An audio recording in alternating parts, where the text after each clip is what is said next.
আল্লাহ রসুল সাল্লাল্লাহু আলাইহি ওয়াসাল্লাম বলেছেন,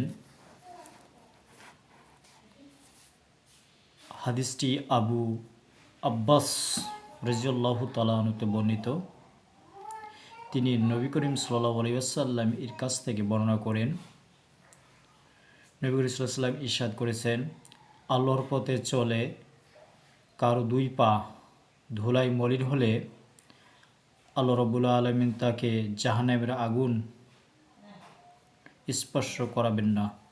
অর্থাৎ যে ব্যক্তি বা যারা আল্লাহ রাব্বুল আলামিনের পথে তার দ্বীন প্রতিষ্ঠা করার জন্য, মানুষকে সঠিক পথের দিশা দেওয়ার জন্য যারা তাদের কদম মোবারক আল্লাহ রাব্বুল আলামিনের জমিনে প্রসারিত করবে, মিন্স দ্বীন প্রসারের জন্য অগ্রসর হবে, সেই ব্যক্তিদেরকে আল্লাহ রাব্বুল আলামিন জাহান্নামের আগুন থেকে দূরে রাখবেন।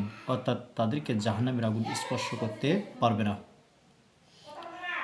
আমরা এই হাদিস থেকে শিক্ষা নিয়ে মহান আল্লাহ রাব্বুল আলামিনের দ্বীন বা ধর্ম তার জমিনে প্রতিষ্ঠিত করার জন্য সর্বদাই সচেষ্ট থাকি এবং তার ধর্ম প্রচার করে নিবেদিত প্রাণের মাধ্যমে আমরা আল্লাহ রাব্বুল আলামিনের নৈকট্য লাভের হাসিলের জন্য আল্লাহ রাব্বুল আলামিনের ধর্ম প্রচার করি। সকলে বলি আল্লাহুম্মা আমিন।